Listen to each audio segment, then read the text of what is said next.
The following is a presentation of iRacing on PTR TV. We'd like to thank all of our channel partners for their support. Please like and subscribe to the channel, and we hope you enjoy today's broadcast.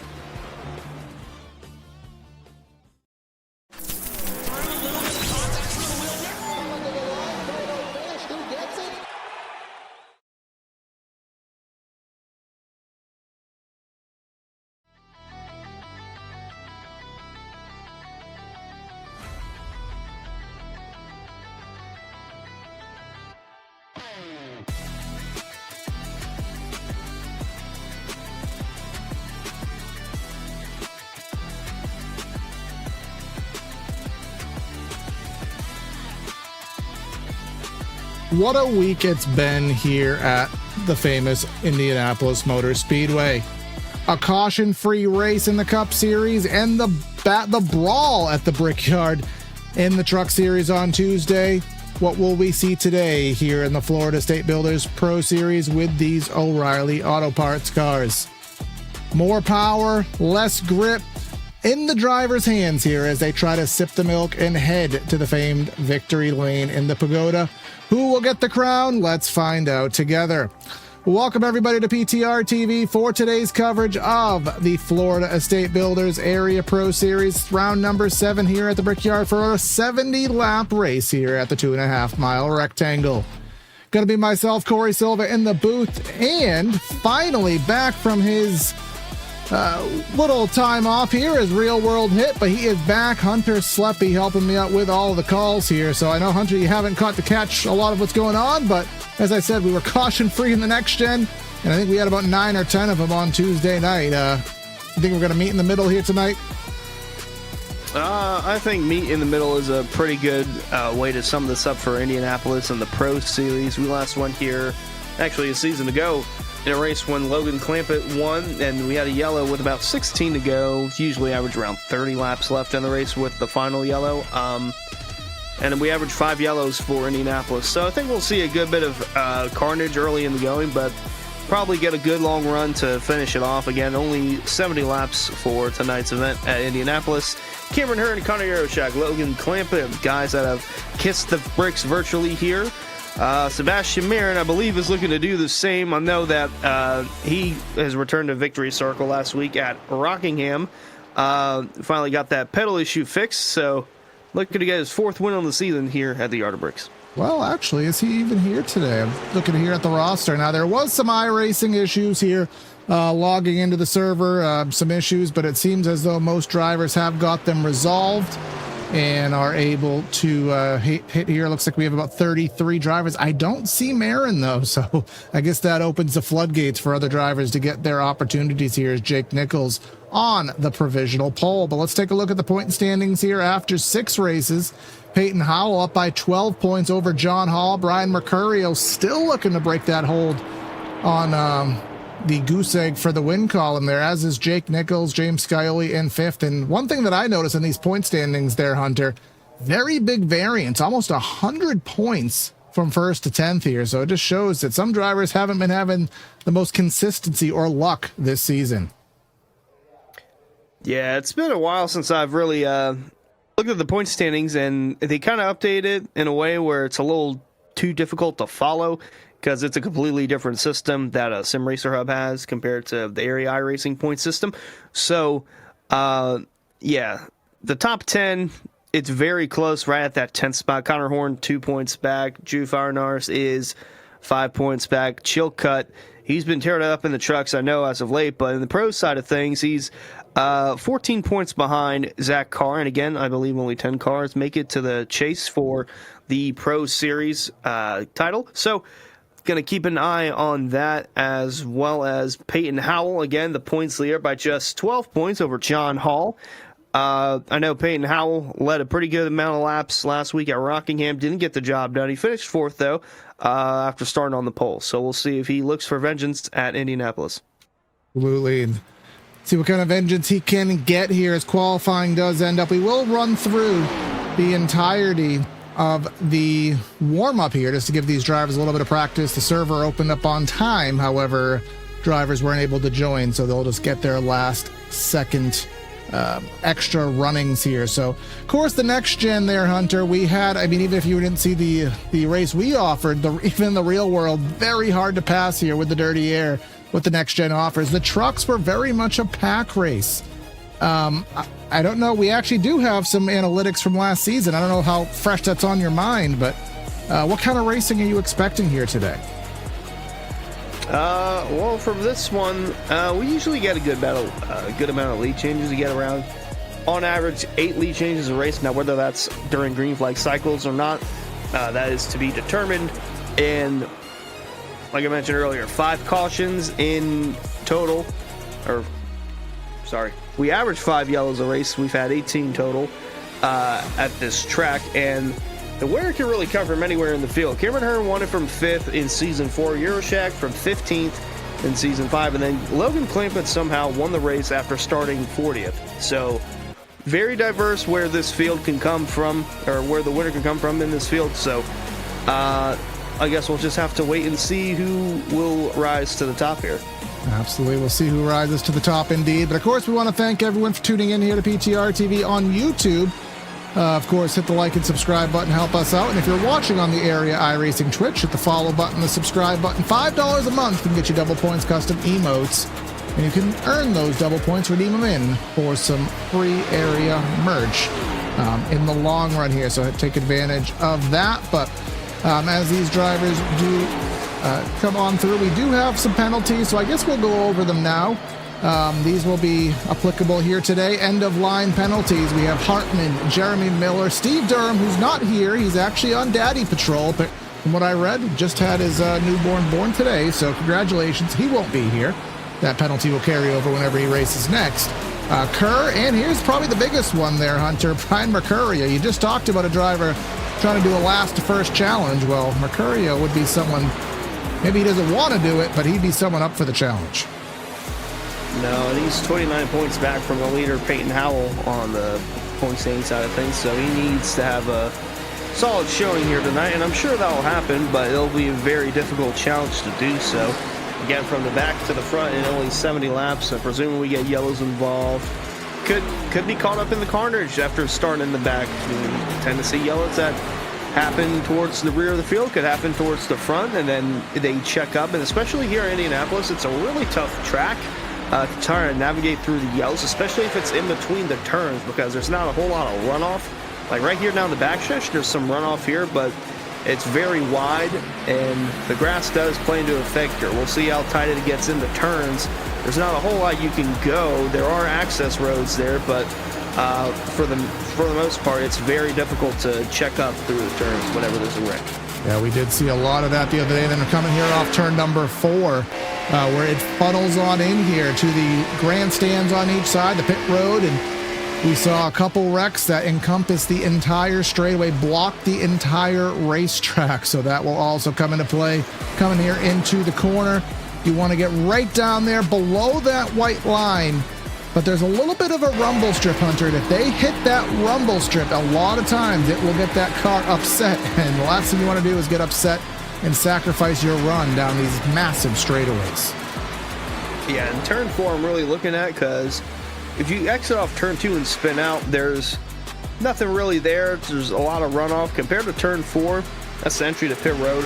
That wall kind of jets out, and especially the end of the pit wall, that will play into effect somewhat. But there is a safer barrier down there. But my worry is that if there's a car that spins out and then the careens sitting inside that wall, it's going to get flung back in front of the field. And again, there's not a whole lot you can do to avoid it. Just got to pick a lane and hope that it doesn't get clogged up. Absolutely. We just saw there something else that'll come into play. Jeff Wright and Zach Kerr. I think you were talking about the safer barrier and how it juts out. But, you know, just kind of this perspective here. See how it tapers out, the safer barrier does. You'll see drivers kind of get stuck on that wall, and that's another thing that will jut them out. Indy doesn't have the full perimeter safer barrier, something that you used to see more so back in the day. Yeah, so we'll wrap it up here for practice. Got about another, or warm-up here, I should say, another 20 seconds to go. And we'll see if Jake Nichols, surprisingly, he has not won here in the Pro Series at Indianapolis. We'll see if he can etch his name into the history books and his lips on the virtual bricks of Indianapolis. Dropped a couple positions in the points after last week's showing at Rockingham. Opplinger down a point position as well, so those guys looking to get back on the right track. And Zach Carr, mentioned him, 10th in points, dropped 3 spots from a week ago in Rockingham. Yeah, so want to get back on the right track here as we'll go for the Central Mobile Home starting lineup. Looking for a new home, a new shed, or a Triple Crown trailer? Look no further than Central Mobile Home, serving Florida customers for 30 years with a plethora of small and large home floor plan shed designs and Triple Crown trailers available in the Bell, Okeechobee, Clewiston, and Sebring. Head to centralmobilehomeinc.com for more information. But now let's head down trackside and give you that Central Mobile Homes starting lineup. Going to start P1 here today on the evening. None other than Jake Nichols looking for that first win on the season. James Scioli, he does have one. He'd love to have 2. He'll roll off in second. David Weishart, heard him talk pre-race. He thinks he has a chance tonight. He's going to be in third, with Timmy Pacioli slowly turning his season around there in the 4th spot. 5th finds Jonathan Taylor with Brad Slaughter Jr. in 6th. And we have Alex Chilcutt and Peyton Howell, the points leader. Rounding out the top 10, Philip Groner and Jonathan Evans. Yeah, we got a lot of Indiana natives here, or a good bit, I should say, in the field tonight. I scrolled a little bit too low. Brian Mercurio, mentioned him. He'll have the EOL to start in the back, AJ Stravato. Next to him in the next row, we got Zach Kerr in 13th, DJ Stagner in 14th. Jeremy Miller going to roll off 15th tonight. Jeff Wright is 16th. 17th, Bryce Senesac in the 09. Diego Sainz in the 64. And then in the row behind him, Justin Opplinger in the 96, rolling off 19th. And alongside him, Michael Tucker in 20th. And we'll roll back a little bit further. We'll find Sebastian Miller and Jared Skinner, 33 cars strong here this evening. Ben Pierce and Jackson Hartman. And then we'll find Casey Lakatos and Hunter Sr. going to be in 26th spot. Ryan Nowicki in 17th with Ben Whitsett. He is not just the TikTok recap guy. He done driving here today. He is in 28th. Justin Bolton, 29th. Skylar Shackelford. And then just rounding on through Josh Adams, Forrest Smith, and Donald Kite. But of course, the end of the starting grid will be altered by the penalties that we did discuss earlier, so we will see some drivers peeling off. Again, most notably Jeremy Miller, who is always the fun one to watch. I mean, I kind of call him the Mr. Excitement Hunter. If there's ever something we need to watch, look for that number 30. And then, of course, Mercurio, just looking to get that monumental moment of the season in Victory Circle. Yeah, and really this could be a big day for David Weishart, too, if he's confident in his car, because yeah, a lot of Indiana natives here, they want to do good at Indianapolis, whether it's in real life, whether it's in the sim.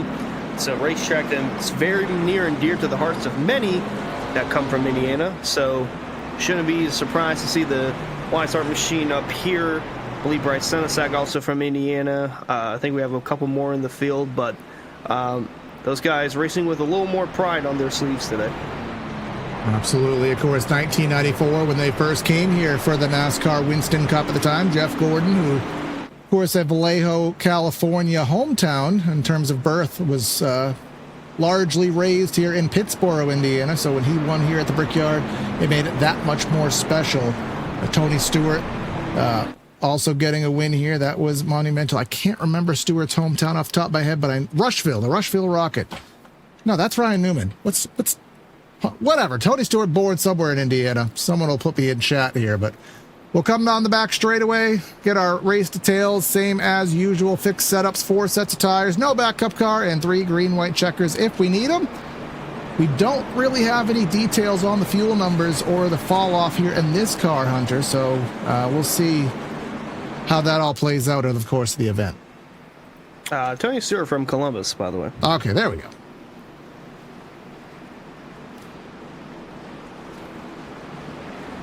Coming through turn number 4 here at IMS, the 2.5-mile rectangle here in Speedway, Indiana, with Jake Nichols and James Scioli on the front row. Both teammates there on, Solar Flare Racing. They're going to go for the win here today, and they'll be fighting each other. Obviously, Nichols in that gold car wants to get his first win of the season. Coming through into the restart box, Barney has the flag in hand, and let's go racing at the Brickyard.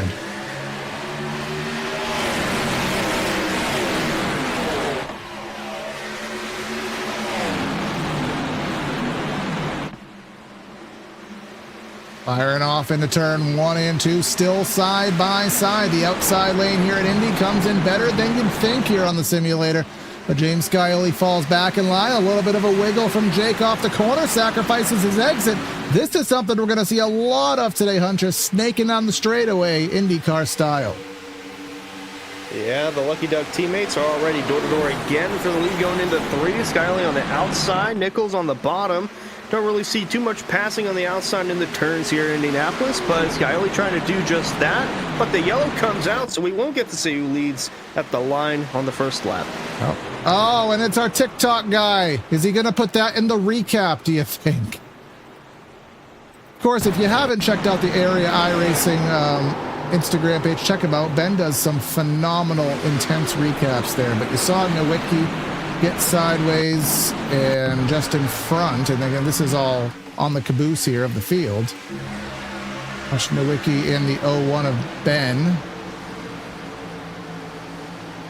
Nowicki went Seth Curry there, went in deep for 3, and unfortunately it didn't swoosh. Yeah, Seth Curry would not make this. Steph actually would.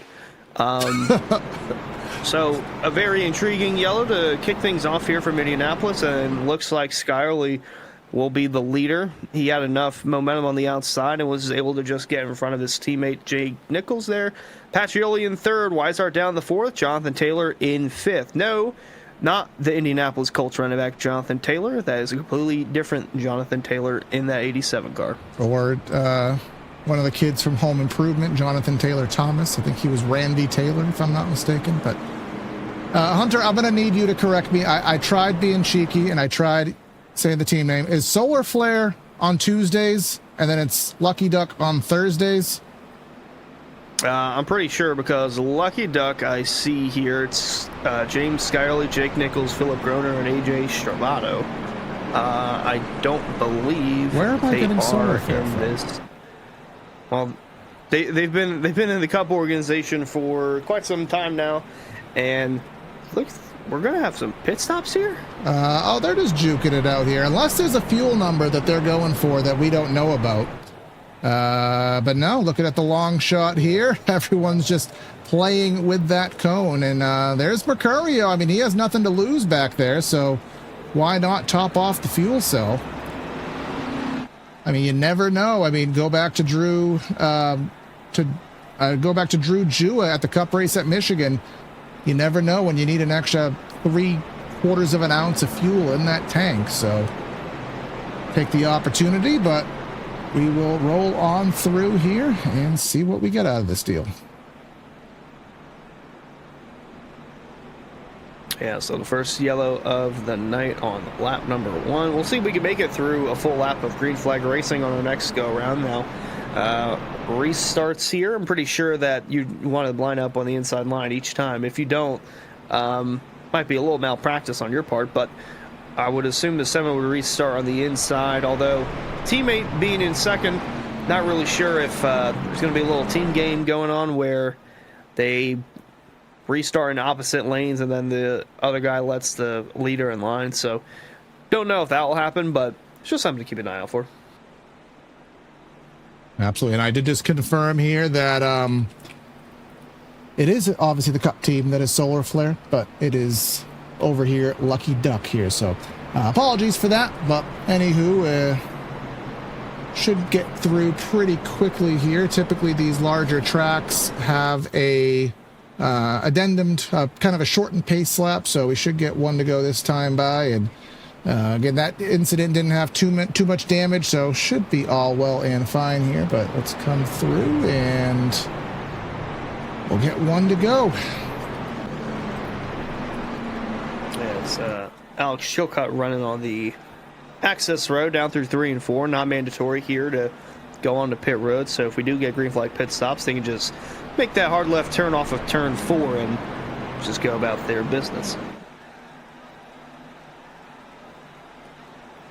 We headed into that restart box and still see it at the end of the pack here, topping off even once more. Now the fuel load on Tuesday nights was, no, the fuel load was about 37 laps or something on those lines, and I would expect the next gen and this car to be very close to each other. So I guess if you take 37, 41, no, it still should be, I believe, a one-stop race either way. But again, just never quite know when you want that little bit of extra fuel in there. Hunter Sr., Donald Kite, Forrest Smith, they were all the way at the back of the pack anyways. But Scioli to the inside, Nichols to the outside, Pacioli and Weishart in row 2. Something that we saw, and it's already in play here today, Hunter, is that outside lane was the preferred restart lane the other day. So it just seems like there's a better jump up there. You can get the run through turn 1 on the outside and clear. And it seems though that we're going to be keeping that trend alive in this race. All right, well, fair enough. Should be a fun restart nonetheless. Ryan Nowicki is the only car out of the race, and did get confirmation on the fuel. 33 laps, so those guys are coming in and topping off. They should be good to go until lap 37, which that would put them right at 33 laps for their next stint. Now, that is if we get no late yellows and overtime restarts in between. So, something to keep an eye on for those guys that pitted in the back. They don't have a whole lot to lose, but they're also banking on this to have a pretty long green flag stint to it. And track position is going to be key in the second half of this race, and how short you make your pit stop and if you can go the distance on fuel.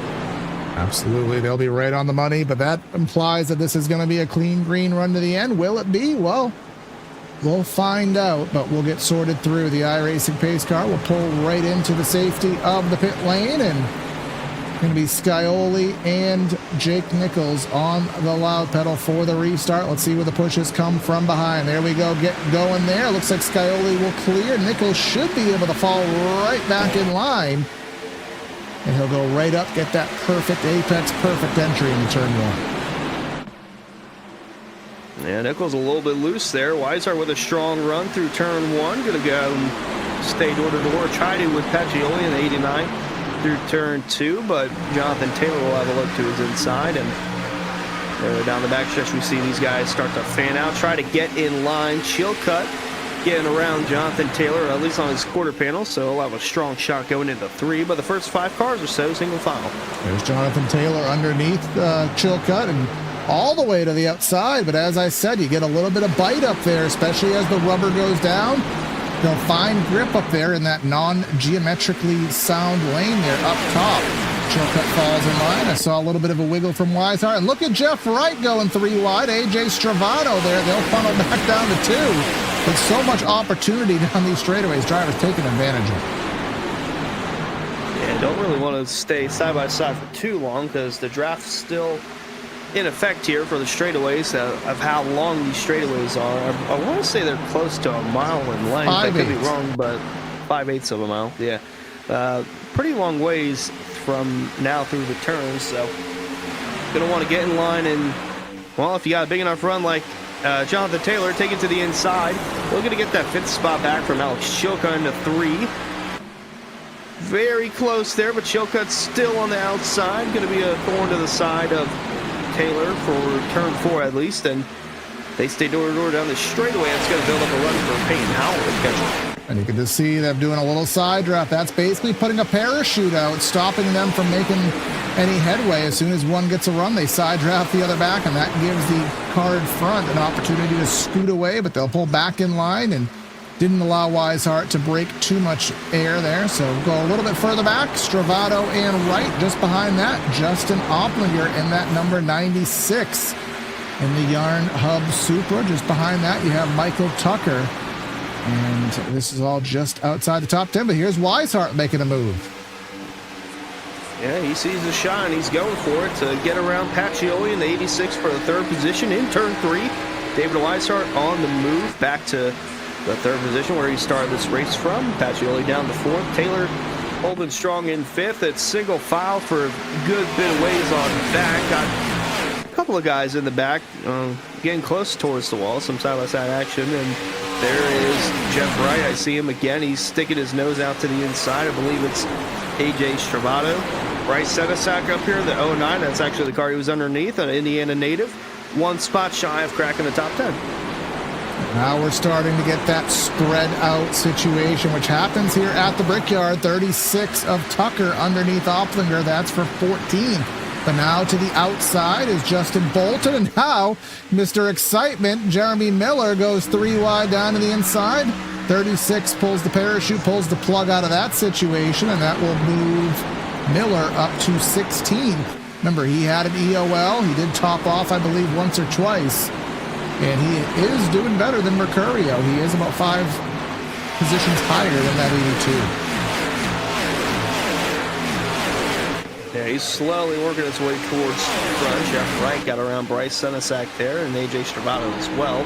Single file for the most part up here on board with Jake Nichols, just playing follow the leader through turn 1 and into turn 2. Again, similar turns all the way around. 9 degrees of banking for each turn.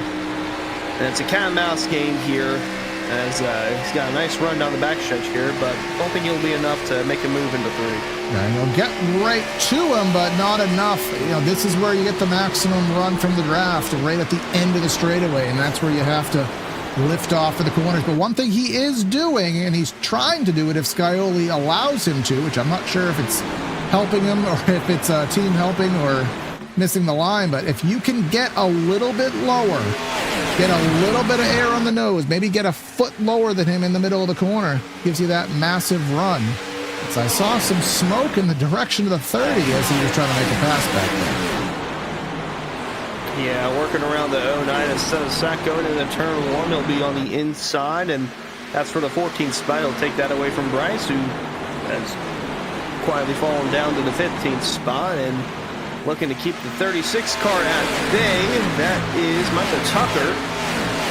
He'll stay behind him for now. The 41 of Justin Bolton has dropped a couple of spots as well.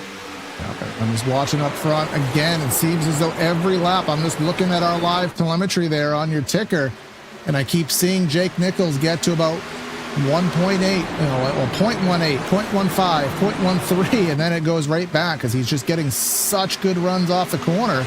Maybe even Weishart, if he got a little closer, that would allow him to get even a little better draft down the straights. You can see closing, 0.12, 12 hundredths of a second. Then you get to the corner, and it looks like Scioli shut off the air that time on. Weishart got a little squirrely there out of turn 1. A lot of these guys are running similar lap times because it's such a cat and mouse game, nose and tail. 54 ones for the top 3, 54 twos for, 54-2 for 4th place, Pacioli, 54-3 for Taylor, so not a whole lot of fall off just yet, although as soon as I say that, lap times compared to the fastest times, half a second to 7/10 slower than the start of the race. Absolutely, and we do see that trend be the common denominator here in area across all 3 divisions. Of course, we run all 3 top-tier NASCAR series, and we always see the worst fall off here in these Nopes cars. I did have a debate with somebody this week whether it's Nopes or No Wraps cars. Depends how you want to acronymize O'Reilly Auto Parts, but whatever. Either way, this vehicle does tend to have the worst fall off, as it does tend to put more of the driving in the driver's hands with how difficult it can be. Yeah, it's a lot of fall off that's going to play a factor here. Miller giving the door to Bryce Senesac back there, but he's still looking to the outside. He had a strong enough run where Miller couldn't block it. And now, almost close there. The 36 of Tucker almost into the start of the 09. That'll be the saving grace for Jeremy Miller. There's a battle beneath the 36 of Tucker. That is the 66 car of Zach Kerr, looking to get his way around, but to no avail. And up in front, Nichols bump drafted Scioli, as it looked like Peyton Howell was moving around Chilcutt there for the 6th position, and he'll grab that. So the 52 car on the move up in P6. Yep, moving on up very, very slowly, but methodically. Doesn't always lead every lap, but he's there when it matters, which is obviously the biggest thing at the end of the day here, is getting ourselves into a run. And this is what happens here at the Brickyard 100. It's what happens kind of on these aero-sensitive tracks, especially the flatter tracks here, Poconos, etc.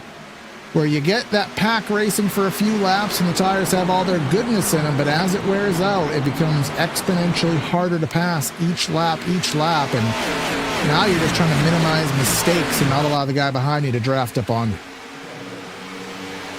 Yeah, it's tough to do at a place like Indianapolis with these long straightaways, but it'll be something to keep an eye out for on the longer runs, because these guys are eventually going to get a little more spread out. They're already spread out compared to how they were 5 laps ago, but Scioli's still running pretty decent lap times as we're on board with Pacioli. A 54.7 last time compared to his best of a 53.4. So we're already seeing lap times go over a second and fall off, and that's probably going to go up to 2 seconds or more as we go on in this race. Here's Mercurio, who he was about 5 positions behind Jeremy Miller, who he's kind of in an even keel with now, as they both had penalties. But he is closing in on Jeremy Miller, who's up to 13th, Mercurio up to 16th. Of course, I still feel for him there. If you watched our Portland broadcast of this series, if you didn't watch it, I recommend going back and watching the replay of that, because he had a grandstand finish with James Scioli there, but unfortunately in the last few corners it went astray, even though he dominated that event. Still looking to break in the victory circle there on coast to coast, and that was a wiggle enter in turn number 2. If anything, it may have been intentional to get the car to turn, because it did give him a good run off. And 36 of Michael Tucker is going to go underneath Stravato there for the 14th spot. Mercurio going to watch from behind as the two duke it out into turn 3. Mercurio going to follow the tire tracks of Tucker and be on the inside of Stravato. Won't be enough, though, to carry him through turn 4, so I'll have to tuck back in line and try to get around him in another lap or so. But other than that, it's still single file for the most part. I say for the most part because Senesac and Bolin are duking it out now. This is outside the top 15 going through turn 1 at the moment. This is for 19th on the racetrack, as Bryce Senesac was almost cracking the top 10 at one point on the restart here, but has quickly fallen back towards where he started. He is working his way in the wrong direction here in that Hendry County Ford Mustang, as see what he can do, but again up front, as just back of the shot here, Mercurio looking to get 15th spot here on AJ Stravato, and Stravato will give him the spot. But of course, with Hendry County Motorsports Park, where's Travis Beckner? Is he here today? I do not believe so. I'm not sure if is he still suspended, or is that from a different league? Not quite sure. It could also be some of the iRacing issues. Oh, somebody, I think that was Zach Kerr, hit the wall hard off of the corner. If it wasn't Zach Kerr, it was one of those Yarn Hub cars. But anyways, with the course racing, we'll be back at Hendry County, and you can check them out this coming weekend for some great racing. $20 for tickets. Kids age 5 and under getting free discounts for seniors and teens, as somebody clobbers the turn 2 wall, and hopefully they don't do that at Hendry County Raceway this weekend. But you can check them out at the southernmost dirt track in America in Clewiston off US 27 at henryracing.com. And of course, it's very simple to say there, Hunter, but at a track so aero dependent, the last thing you want to do is mess up your aero, because it's not just going to slow you down on the straightaways. That car is not going to turn nearly as well. No, the wheel's going to be pointed a little bit off from where you had it at the beginning of the race, and it's not going to be a pretty feel or a good sight for anyone in that driver's seat. So always want to keep an eye out for the corner exits. And yeah, so no Travis Beckner tonight, but if you do go to Hendry County this weekend, you'll see him with the $1,000 in the Wind Cruiser late models. Going to be a fun event there. Again, southernmost dirt track in America. You'll find Travis Beckner there if you're local in Clewiston, Florida. But in the meantime, I think he's just like one of us, just watching from afar and taking some notes about who he's going to have to do battle with whenever he comes back to the racetrack. Of course, next race here in area, we are on a trifecta. We're not a trifecta, but we are on a streak of the triple header weekend. We'll be headed to the same track in all 3 divisions, and next week it'll be at Dover. Of course, Dover holding the area. They're not holding the area All-Star. We don't know where that is yet. But the NASCAR All-Star at Dover, but area will be there all next week. Subsequent week after that, we'll be headed to Darlington, and then the All-Star race, second week of June. So where's that going to be? What's the details? You'll have to stay tuned, because I don't know, and if I don't know, you probably don't either. But Jeff Wright, he is knocking on the door of the top 10, closing in on Jonathan Evans, as we do have a battle spicing up with Howell and Slaughter. Yeah, Oppinger clipped the wall there coming out of turn 1, and then at the same time... Oh, no! Hunter Senior, back of the shot. Oh, we got 3 cars spinning to the inside wall, and that's going to be enough to trigger a caution. So caution number 2 coming out on turn number 2. We get a replay to see what exactly happened, but you did mention it. Hunter Senior went around and washed up the track. Just lost it. He washed up the track, but no, that was the 88 of Shackelford, just kind of right reared him there. And there's Ben Pierce. But yeah, it looks, we'll get a perspective from Shackelford, because it seemed like he may have tried to shoot the gap, and the gap didn't last long enough.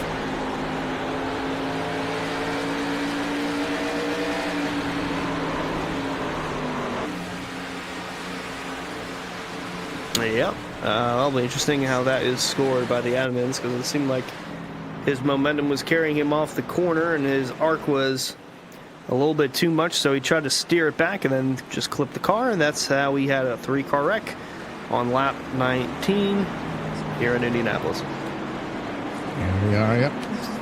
88 getting the +2, and I don't want to put you on the spot too much, Hunter. Of course, we have gone over, you know, you can get a racing incident, you can get a +1, +2, but for the fans at home, maybe the high-level incident system here at play, what does that actually mean, and what does it equal to where these drivers will stand in penalties for subsequent weeks? So I do believe that if you're under 2 points or 2 points or below, then you're good. That's just like a little warning, just to not, you know, cause too much carnage or harm. The more points you get, the worse it is for you. That's why sometimes we have guys with EOLs that go to the rear of the field. I believe that's between 3 and 4. Actually, very own Jacobella has made this a little more simple. So it's a warning if you have 1 point or below. 2 to 3 points, it's an EOL for the start of the next race. 4 to 5 points, you have a drive-through under green at the start of the next race. And then 0.6 to 8, not 6 to 7, 6 to 8. You're getting a little bit on the hotter side, I should say. You're on probation for the rest of the season. You're suspended for 1 week. And then anything that has 9 points or more, you're disqualified for the remainder of the season. You put in the truck, and we'll see you next season as these guys are coming down the pit road now. Thanks again, Jacob Bell. Pit stops underway. See if anyone has any miscues. 71. We just had one. That was Philip Groner. That was Philip Groner in the 11. He just clobbered that inside wall. Yeah, that is not something that is on many people's bingo card in the pits. Is he hit from behind? Yeah, he slowed down, and then he got, I guess, he got slaughtered, no pun intended there. But Indy is a very well-known narrow pit road. I mean, it's barely big enough for the Indy cars, let alone much larger stock cars. Yeah, I think it is the tightest pit road that we go to in area, and I believe NASCAR goes to as a whole. So, the race off pit road, Scioli came out with the lead. Jake Nichols down to second, I believe. Pacioli in third, Weissart fourth, Taylor fifth. Not too much has changed, although outside of the 11 of Philip Groner getting that damage courtesy of Brad Slaughter. And we'll see how much damage he actually got, how it transpired. Now, I think he was running edge of the top 10, somewhere in that ballpark, but now he is 28th. Car looks good at surface level, but just because it looks good doesn't mean it's going to drive good.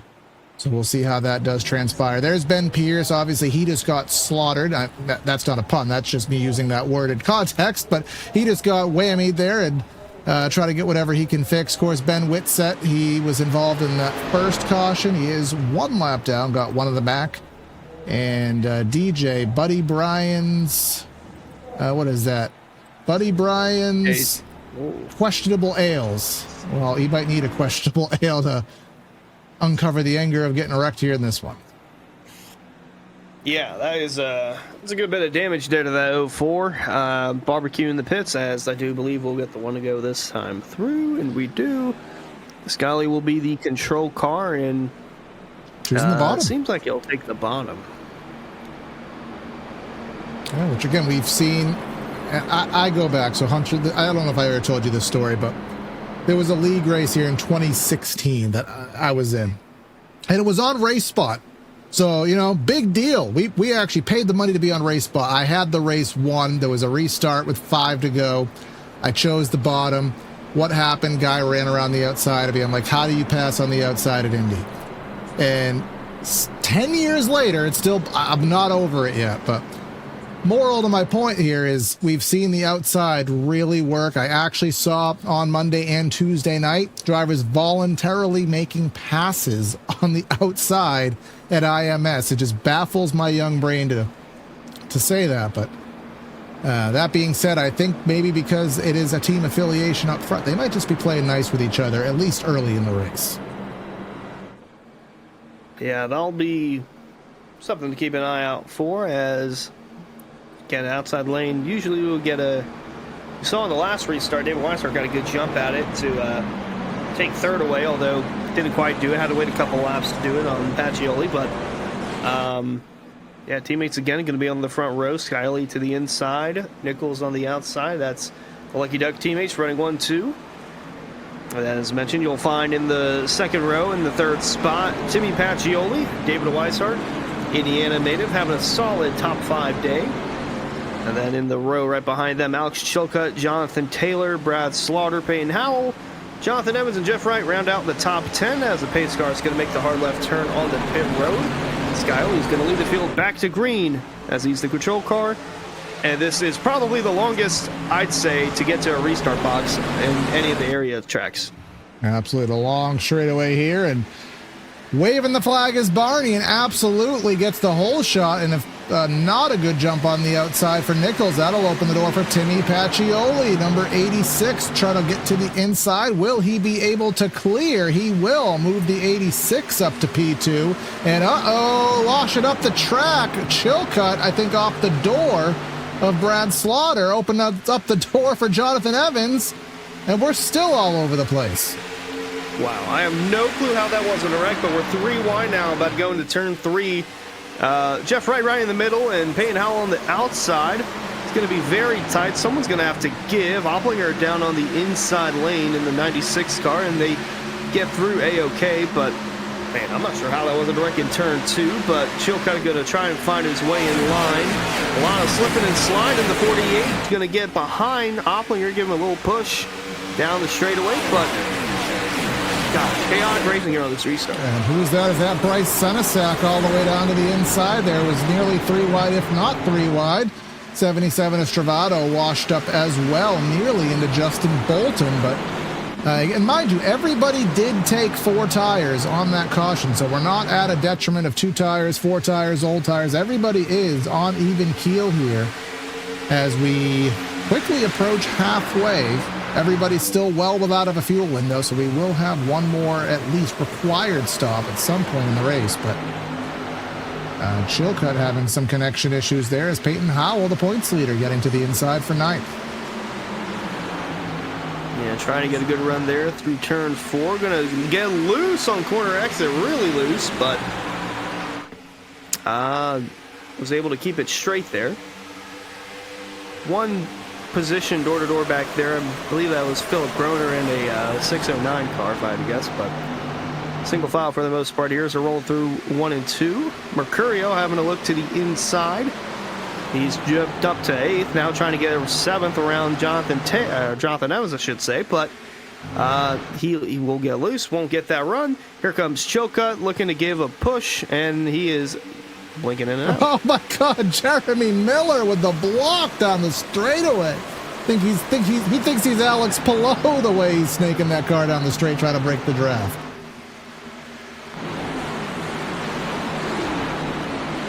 Or maybe more Tony Kanaan. I don't know. Tony Kanaan's more of an outspoken person. I think that fits Jeremy a little more, but regardless, we're seeing the snake it, and there's Peyton Howell with the aggressive move under Chilcutt, and then Mercurio as well as he's trying to finish his comeback tour from EOL to top 5, and he is now up to the 8th spot. And Chilcutt having a really bad go through turn 1 there, dropped all the way down to 11th. Jeremy Miller trying to get around Zach Kerr. Had to check up a bit there too. Not a good exit for Miller, and he'll have to just let the train go by him on the outside. Michael Tucker there. Jeff Wright in the 48 looking to have a go. Guys are getting blocked to the apron there on the backstretch.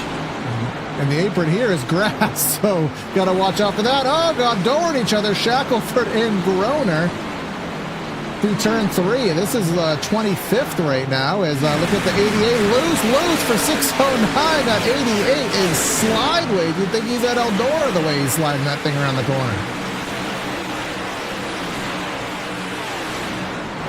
Yeah, Hunter Sr. Well, Yell's going to be back out. I don't know how old Hunter Sr. is, but with these wrecks, he might need a cane after this one. Might have a hard time walking. Well, let's see what happens here. Watch that black and green card at the top of the shot. That's going to be the old classic, who came up, who came down. We will go on board with Shackelford, and we'll eventually let you know what admin decides their perspective is. There's the wiggle from Shackelford. Now here is Hunter Sr. to the outside with the momentum. I'm going to put that one on the 88, but we'll see what admin says. But either way, a bad result, and again, no backup car here. So if it can't get fixed in the pits, you're either limping around or you are going to just have to hope you can get it fixed. Yeah, that was for the 25th position that these guys were duking it out for and treated an entry to turn 1. Yellow's back out. And we have Peyton Howell. Actually, not Peyton Howell. We have James Scioli leading the way through. Pacioli in second. Nichols in third, Taylor fourth, Weishart in fifth, Slaughter, Evans, Mercurio. There's Payne Howell at ninth, and then 10th is Justin Oplinger.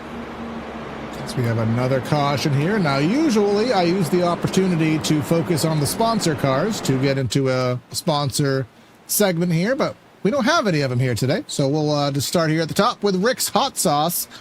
Head over to rickshotsauce.com for some of the best hot sauces made in South Florida. There's Lokahatchee Classic Golden, Garlic, Palm Beach Pineapple, and South Beach Heat.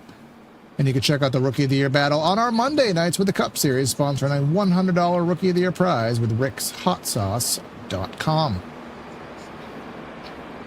No Ryan Swan here today. Jacob Bell not running, so we don't have our sponsor cars here, but and there was some issues here with the server, with iRacing. Drivers did struggle to get in just because of some issues. Luckily, we were able to fill the field, and we were worried we'd have to red flag or rain delay today's race, but obviously got the majority of these guys in here, 33 cars strong, as everybody's staying out.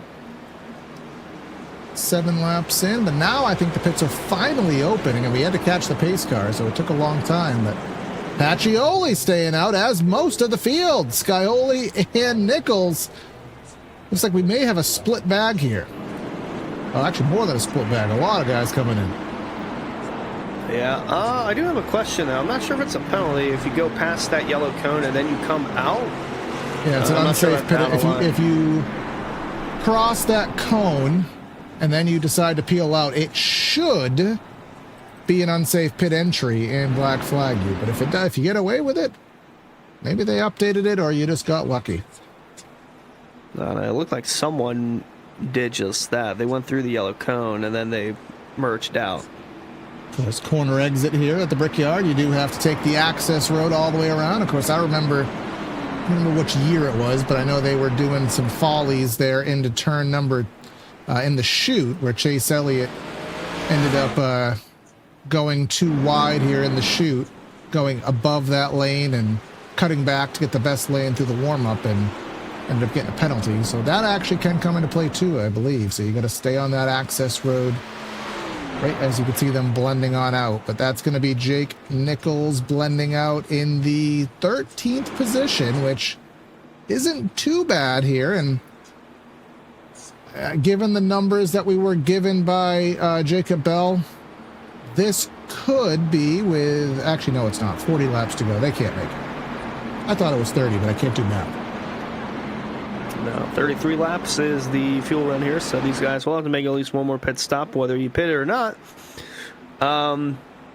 Which is why we kind of see a split bag on the pit road. Switch over the ticker there as it updates. And you can see 8 laps, 8 laps, 8 laps. And then you go back to 12th. And that is where you start to see that split bag. And did he take tires? Not quite sure, but we'll answer that question. I would imagine so. I think there's a surplus of tires here today. Yes, there is. So, of course, we get 4 sets of tires here in the area. And depending on the track, sometimes it feels like not enough. And then in tracks like this, where it is, in relative terms, a short race, plethora. And perhaps it was Brad Slaughter there, Hunter. You said somebody looks like maybe had a bad pit entry there, and you see a black flag on the board for the 8. It was a red car as well, so it might have been the 8 of Slaughter, but unfortunate for him. It's going to take him deep in the field. He'll have to try and work his way back towards the front. Was inside the top 10 when the last yellow came out. We'll have the one to go this time through. We've got to restart with about 40 laps to go. Again, 33 lap fuel run. You could probably, if you save, maybe stretch another lap or two, but to stretch it to the end, that's impossible. Now, let me... No, actually, it's not going to work. I was just trying to see if we can get a clip of that, but I don't want to go back too far in the bank there. But Jonathan Taylor, we were talking about him a few times. He's been top 5 all race. And, of course, Brian Mercurio. Remember, where did he officially start today's race?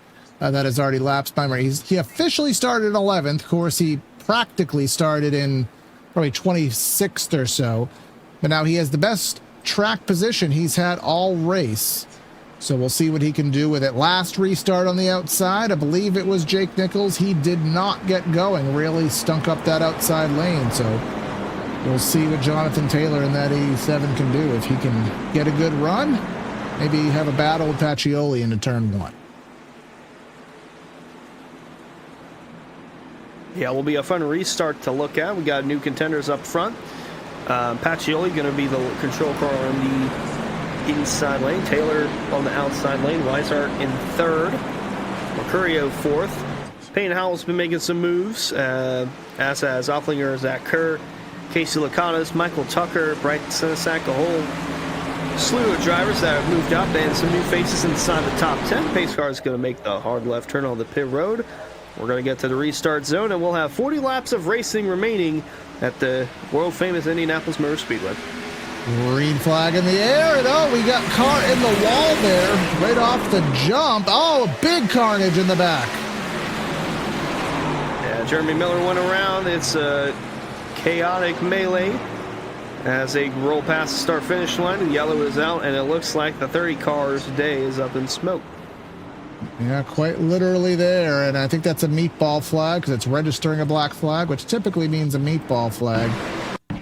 Let's try to see.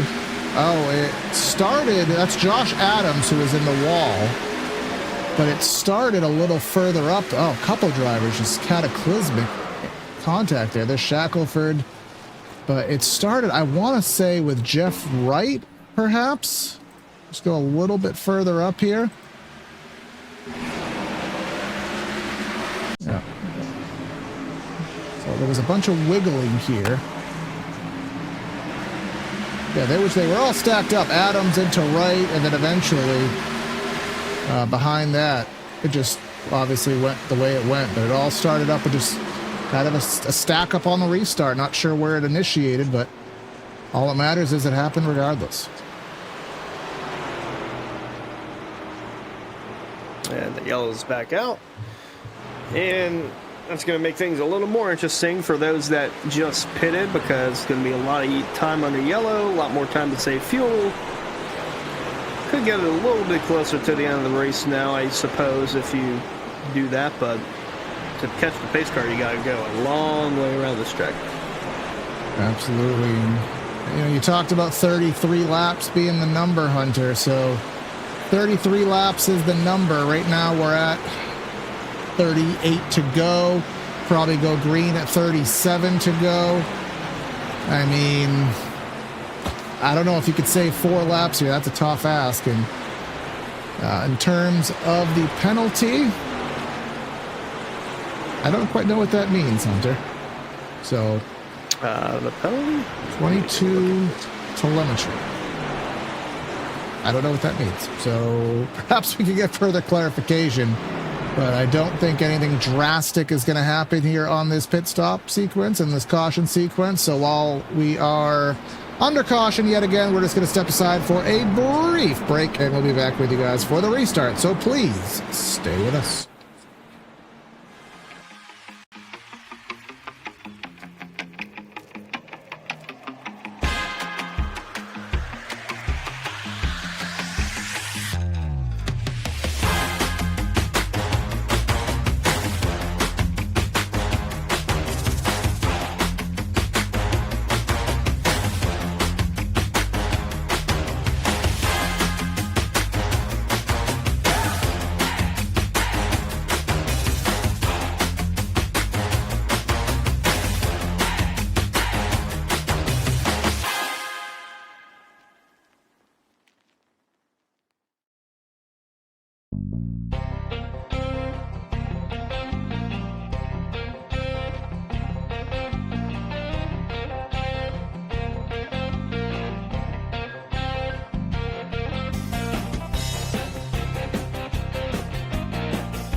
And we're back here on PTR TV for the Florida State Builders Area Pro Series, round number 7 here at the Brickyard.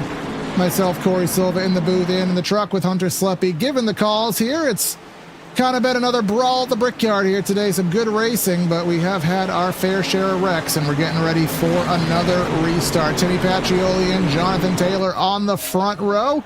Brian Mercurio and Peyton Howell, our points leader, going to consist of row number 2. A lot of penalties there back of the shot. That's why we're single file and waiver rounds. But let's go back green flag racing at halfway. Yeah, a lot of the Sorry, a lot of things happened there under that last yellow with pit stops, and whoa, car loose to the inside through turn 1. I want to say that was Opplinger, the 96 car there, and fifth on back, they're all sort of scrunched up from that. A little checkup effect going on, and the guys starting to fan out now, 2 wide and 3 wide. Some blocked near the apron on the backstretch there, that being Jeff Ryan, the 48, getting blocked, but going to have to get a woe down here through turn 3. And a lot of different faces coming back through the field. The 7 of Scioli making his way back inside the top 7.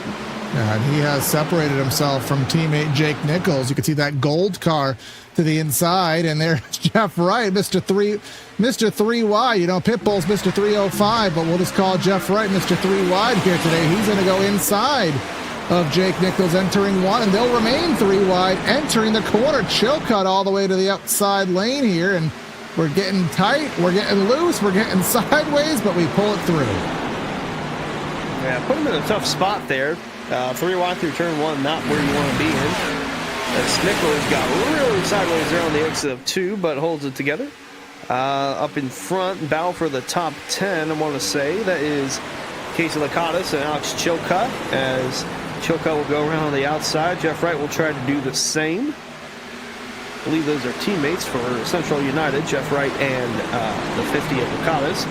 Either way, the 73 of Nichols is going to try and intervene between the two as he'll power his way on the outside of Casey and move up to the 12th spot.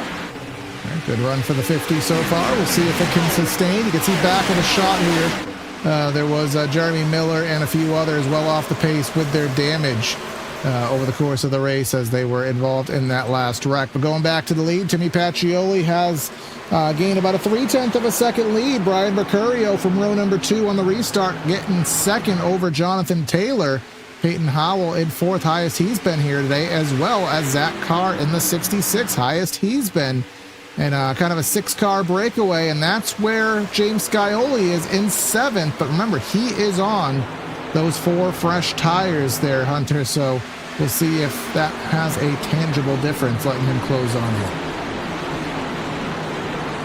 I think it'll have a good effect. 2 seconds behind the leader now on lap 37, so we'll have to see if the gap will close between, well, we'll give it like a 5-lap buffer, so 2 seconds pretty much from Scioli and Pacioli, the leader. The first 6 cars in front of him there are all tucked nose and tail within 1.3 seconds of each other. So 7's trying to find his marks again with the fresher tires under his machine.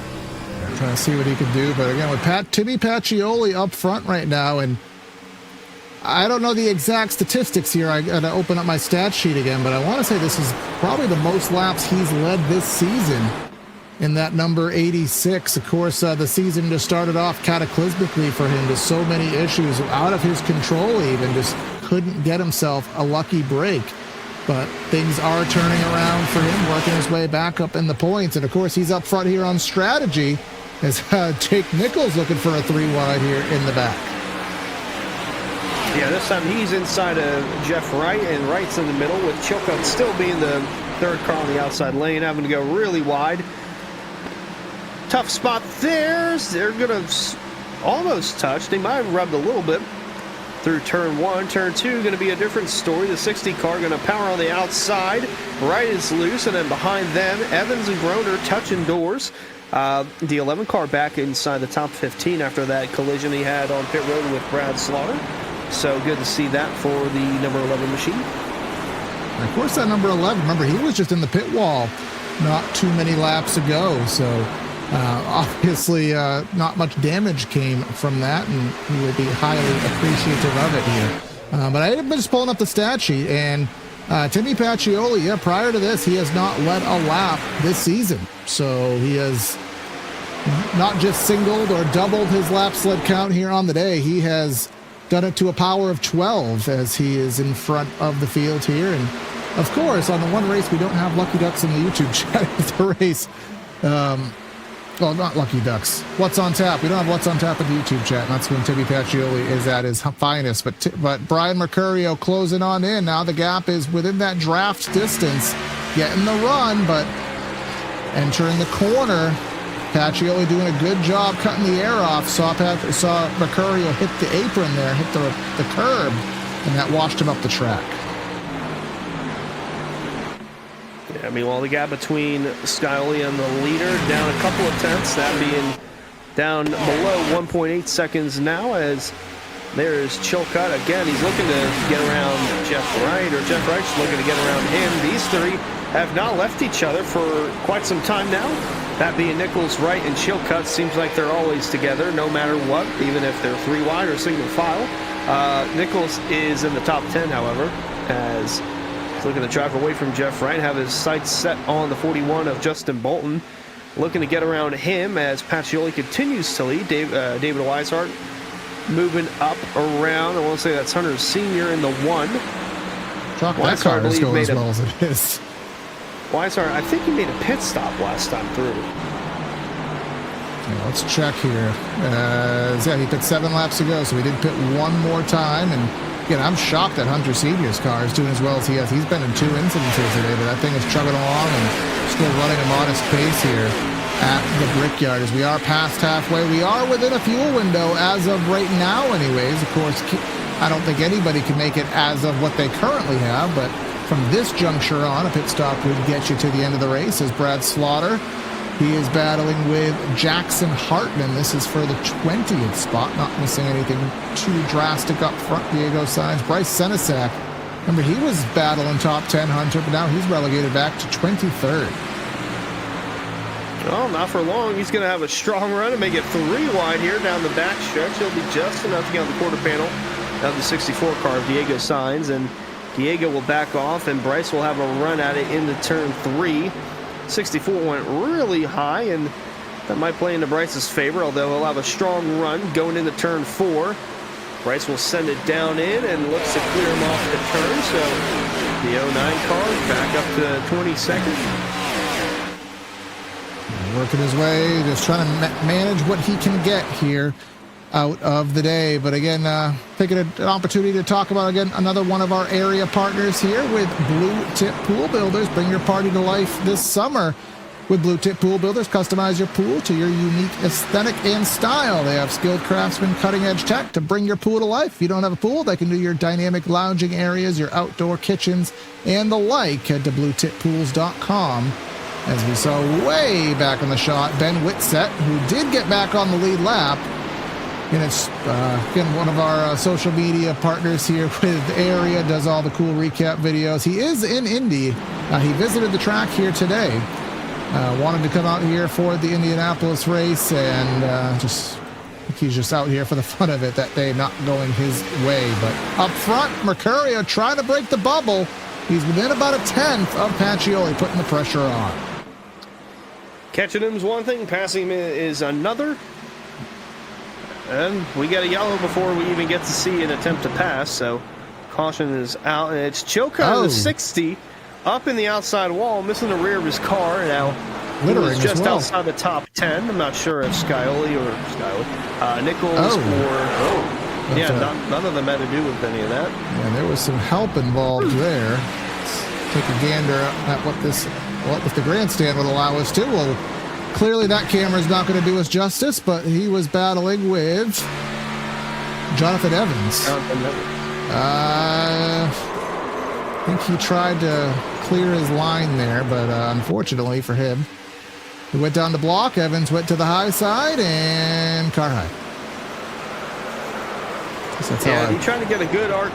That's exactly how I see it too. He tried to get a good arc going in the turn 1, just kept coming up, and not much Evans can do there. I mean, the wall is now a couple inches away from him, so doesn't want to do that. So unfortunate that both guys are involved in the incident, but now that puts us in a good spot. Very interesting spot with less than 30 laps to go. It'll be 25 laps to go when we get to the line this time through. Fuel run is 33 laps, so if anyone pits from here on out, pending any green white checkers, good to go on fuel. And I think this does take a lot of the strategy out. I mean, is it possible we see a 2-tire stop? Yes. I would be surprised if we didn't see it. I don't know how well it'll function. but it will pretty much put everybody on even keel here for the last, what should be maybe 22, 23 laps to run this thing through, which is not a lot of time, only about 20 minutes here at Indy. So Pacioli in a really good spot.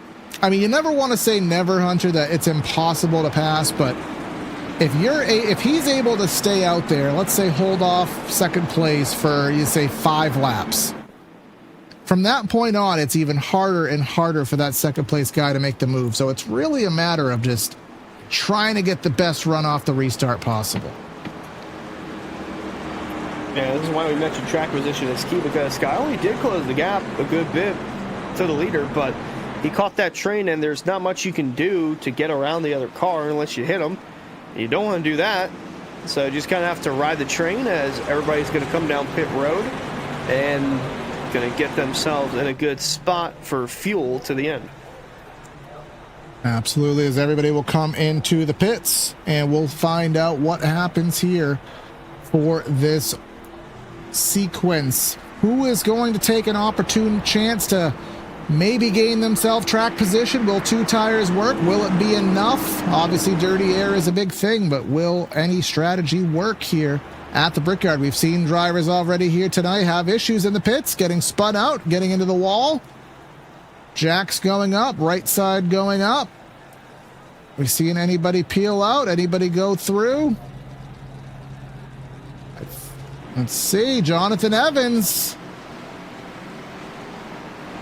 And Jake Nichols. Jake Nichols certainly had to do something because he was far enough back. He was not doing a 4-tire stop.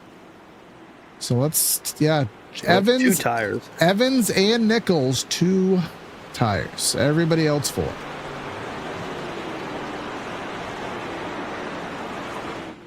Now, there's still a good bit of laps left, so tire wear might be a little more drastic for those 2, but I don't hate the call.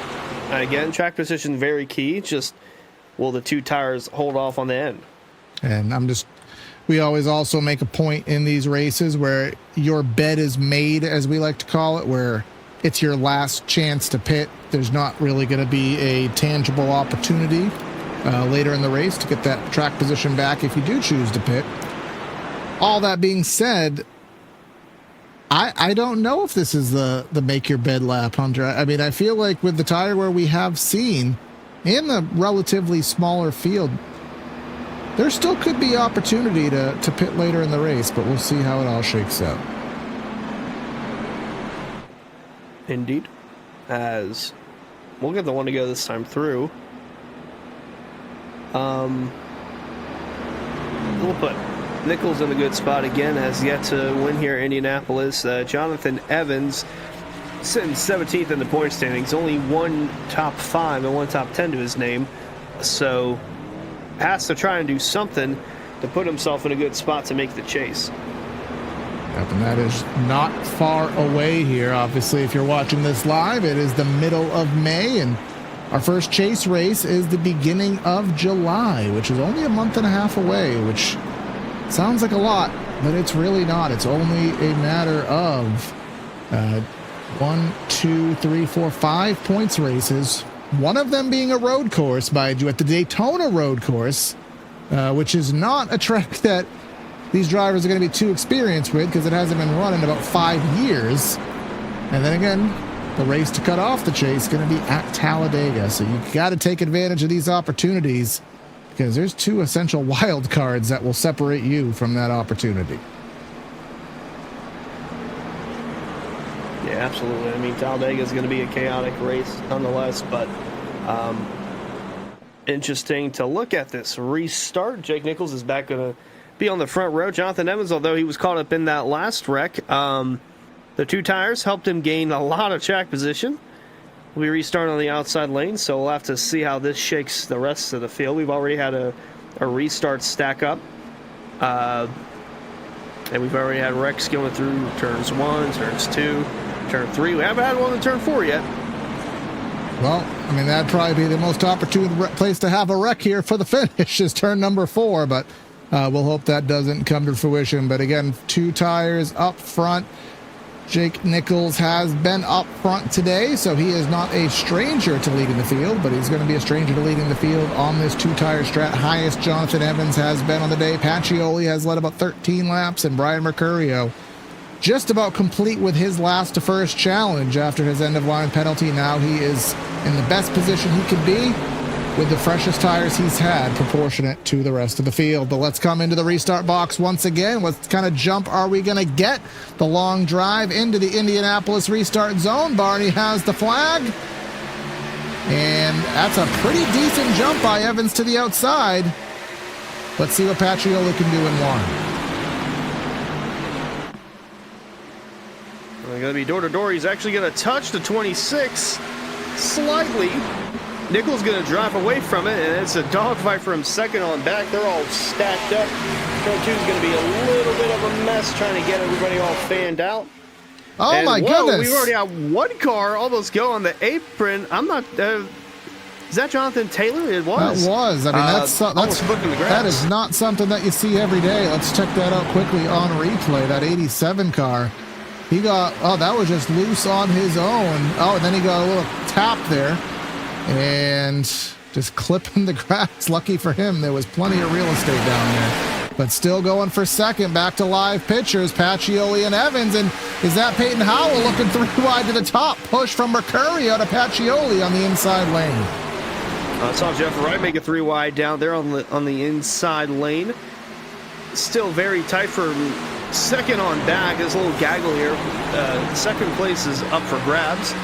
Here comes Mercurio trying to get a rung on the inside. Evans going to have the spot for the time being. A little bump to Pacioli, going to keep him back in it, and they're going to try and work their way around this 26 heading into turn 3. Now we've seen the outside hang in there very well. Of course, Evans doing the best he can on those 2 tires. At each lap that he can hang on gives him a better and better chance at having this finish he desires. That's why he's trying so hard.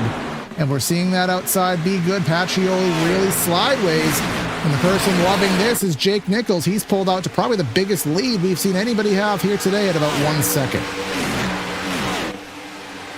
Yeah, the more they battle, the more his lead continues to grow.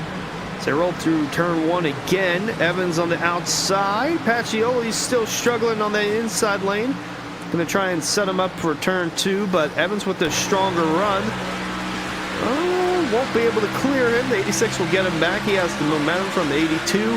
Peyton Howell as well. And then that car behind there, the one that almost went to the grass, Jonathan Taylor. Goodness. He's closing in on the mix. We had a 3-car bump down the back. Pacioli clears for second. Taylor Evans trying to hold on to third. Mercurio, they're going to touch. And Taylor and Howell just watching them back.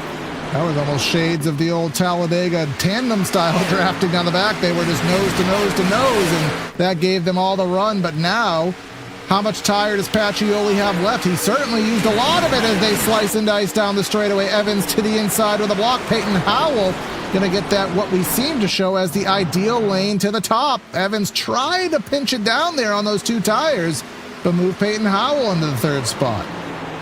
Yeah, you can see right there the 2 tires. It just does not stick to the bottom through turn 1 as well as it does for turn 2. So Howell's going to get around him. Mercurio around for the 4th position, and 5th going to be up for grabs soon between Evans and Jonathan Taylor. So the 2 Jonathans going at it. And then the 7 of Scioli closing in on the mix there, running in the 7th position. Rolling off turn 3 nicely, and seems like the field's starting to pick apart this 26 car ever so dearly. And we did see Pacioli start to slice and dice down the straightaway. The contact wreck. Whoa! Huge wreck. It's got back in front of the field. The track's double gonna be whammy in the back of the field. Absolute pile up on the front stretch. 2 separate wrecks here. Massive carnage on the front stretch. DL is out with 20 laps remaining.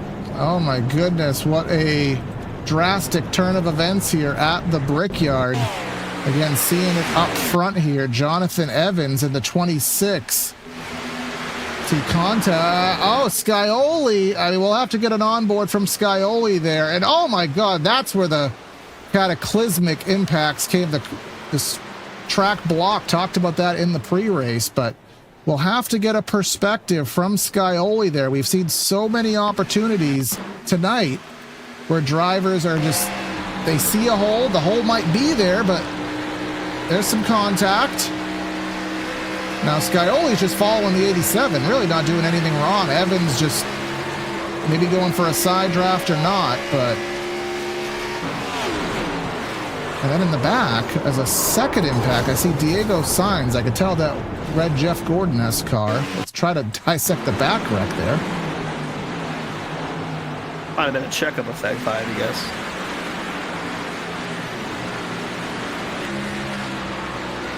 Oh, he obviously got turned by somebody. Yeah, the car behind him was not expecting him to check up for that. I think that was Sebastian Miller in 83. Yes, it was. Yeah, that's just unfortunate there because from Sebastian's perspective, I could kind of see there's about 8 cars that are single file in front of him, and he's just following the train, and then all of a sudden the car in front of him just stops. Was not expecting that. Justin Bolton. Yeah, that's the tough thing about this front stretch here because it's so narrow, and you got that pit. You had to get an inside wall there so they don't crash into the pit. But when they hit that wall, they go back in front of the field, although I said that about turn 4. I didn't say that about the front stretch, but regardless, it created a massive wreck. A lot of guys' days are done. Point standings are going to be shaken quite a bit after this one's done. And then I'm looking at some guys that are going to have a pretty solid finish. Looking through, I mean, we got some guys that are pitting, and there's a whole lot of meatballs that I'm seeing on pit road. Corey, this is crazy. Yeah, a lot of drivers in the pits, and again, many of them may not get back out here in today's race. So we'll see what happens here at the Brickyard after an absolute, just ridiculous impact here. Let's just show you the busyness in the pits here. Jeremy Miller, Diego Sainz, Justin Bolton, Skylar Shackelford, DJ Stagner, Brad Slaughter, Jonathan Taylor, Alex Chilcutt. And I guess it's easier to say how many drivers are left on the track, and that seems to be 16 in the main chain.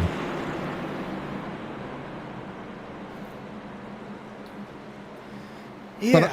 But now I guess, sorry to cut you off, here's now, I think, an interesting perspective. So now this is a full heat cycle on the tires. The tires heat it up, they cool back down. As we all know, when that happens, the grip doesn't always stay the same. In fact, it usually never does.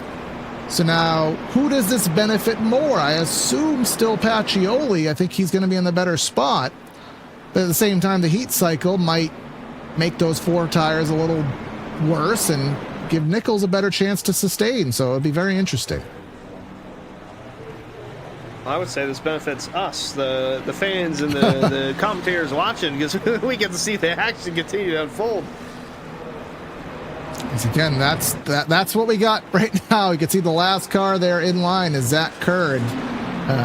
Actually, his vehicle doesn't look too damaged here as we do rack and stack here for a restart. And some drivers coming out of the pits here is Ben Pierce, Jeremy Miller, who's had a couple incidents he's had to recover from, Alex Chilcutt. This is going to hurt him, obviously. It's going to hurt everybody, but he is now, he came into this race 13th, 4 points behind the cut line, 4 positions behind the cut line. No, let me repeat that. He lost 4 points as of last week's race, so now he's behind the cut line, and now he will be further behind the cut line, but it works the other way there, Hunter. There might be a driver, a Pacioli, who is 15th in the points. This is his chance to bump up into the bubble. Yeah, very good chance that does happen, but not sure if this was mentioned, but the 7 of Skyly, the 26 of Jonathan Evans, they were each given 1 incident point for that most recent yellow. Not completely one another's fault. It's like a shared fault incident. So that will play interesting for next week if any of those guys are going to have any point penalties and EOLs to serve through. All this means, though, is that Jake Nichols has a lot less competition to worry about. Pacioli is going to restart in second. That's on the outside row. The next row, Payne Howell, Brian Mercurio. Then things get a lot more shaken up here. Skyoli and Tucker in the next row. Jared Skinner, I'm not sure if we mentioned his name tonight. He restarts 7th. Jeff Wright, 8th. Donald Kite has entered the top 10 for the first time tonight with David Weishart back in the 10th position. We're going to have 16 laps to go when we get to the line. I think there's only 16 cars on the lead lap. No, I'm wrong. Forget about that, but we're about to go back green here from Indianapolis. And the green flag in the air, and let's see how they fan out down the front straightaway here. It looks like Jake Nichols gets the start he needs. Pacioli cannot say the same as Peyton Howell drives to the inside, but we know that inside lane is not ideal. It's been slippy slidey down there, and this is music to Jake Nichols' ears, but it won't be music for long because Peyton Howell cleared. Yeah, not a whole lot of side-by-side for that second spot, so now he'll have to play the snake game where he has to take the air away from the car behind so he doesn't take too much of a run going through turn 3. Almost 3 wide back there, really high up on the racetrack there. It looked like that was the 36 of Michael Tucker. Settling nice in 5th, and Scioli trying to get around Jeff Wright for the 6th position, but to no avail there, and there's the snake method all the way to the inside wall. You got to cover every inch of this racetrack. To the inside, up to the wall, and this is something that we did see the other day where the drivers behind it have lapsed my memory. It was Garrett Conrath, actually. It came back to me right now. He did one of those snaking maneuvers, and he got himself at the wrong position for the entrance of the corner. You snake down too long, a guy gets in the right position, actually lost the race by doing this maneuver. So you do have to get careful of it, especially as they get closer. And Peyton Howell, he's broke the bubble. He's 2/10. He's right there, and he has 2 fresher left side tires to boot. And behind David Weishart, they were looking awfully racy back there. Not sure that was Jeremy Miller, Zach Kerr, or Hunter Sr. It might have been all 3 of them, but they had a very wonky exit in turn 3, but they all kept it going straight. Weishart's got a mirror full of that, too, of Donald Kite looking to get a top 10 this season from Indianapolis as they roll through 1 and 2. Nichols with about 2 car lengths of lead over Peyton Howell as Jeremy Miller still trying to find his way through to that top 10, even after being caught up in a wreck. Yeah, multiple wrecks to boot. I'm actually floored that that's 6. So what in the heck? Okay. I'm floored that there was no caution there.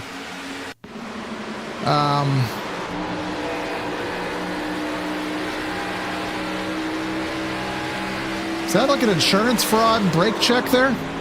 What happened to the one? He just literally stopped off of the corner there. I'm not sure, but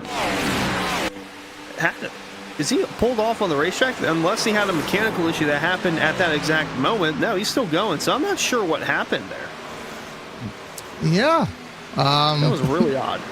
I mean, I've literally, we've seen issues of, maybe missing a shift in the next gen, but that's not applicable here. He just flat stopped off the corner, and Jeremy Miller is not going to be a happy clam, which who would be in that situation? But of course, Jake Nichols hanging on for his life on those 2 tires, and he's managed to kind of hold steady here.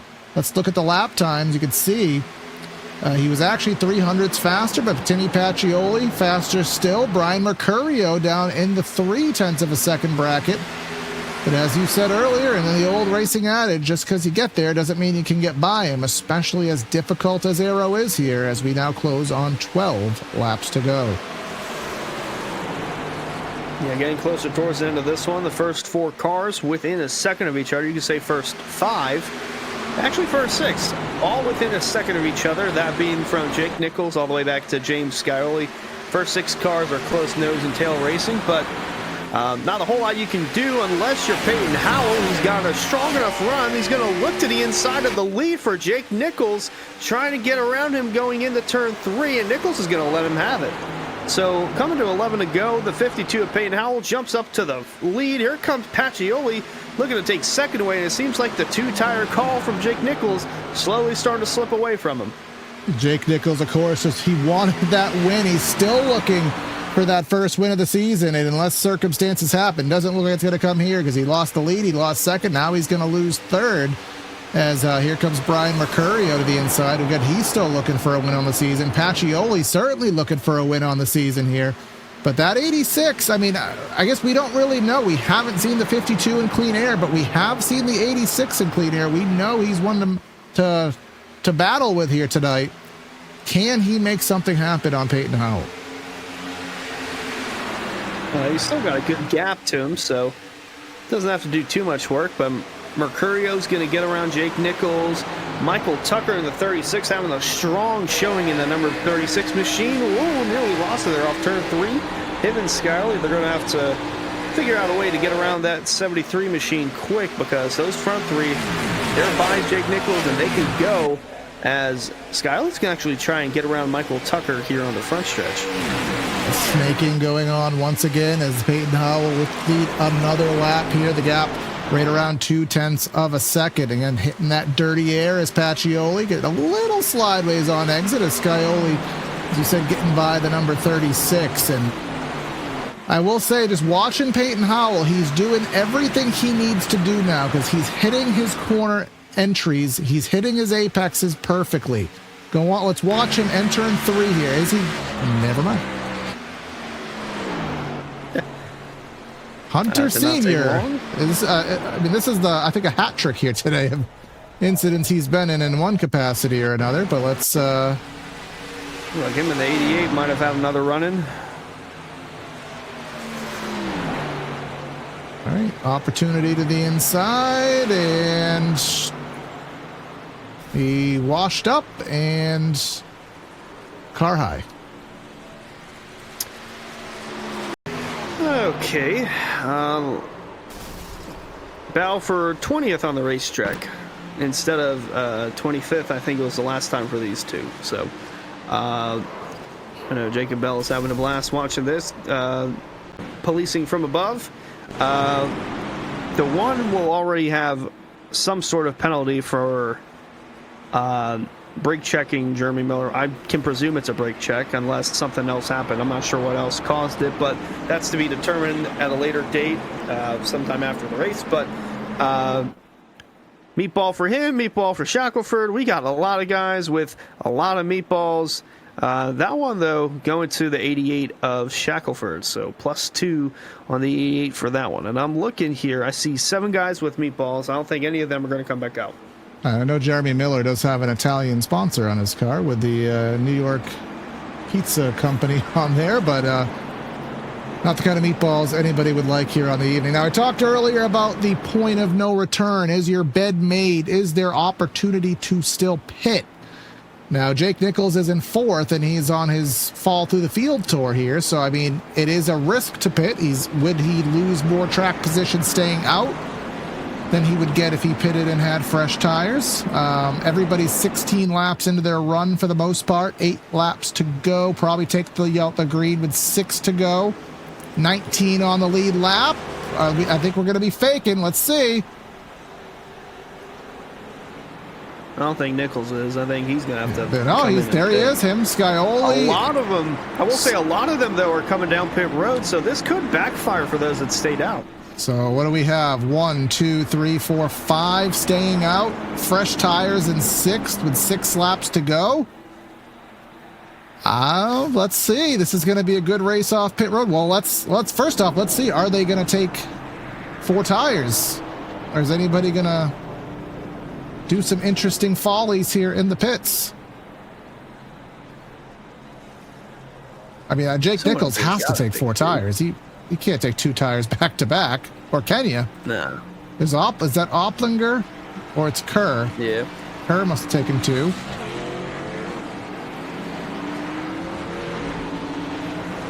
So yeah, Zach Kerr will be in the 6th position in the number 66. All positive things there. And he took 2 tires, and then everybody else on back took 4. So, I mean, we've seen so many 3 wides tonight, Hunter.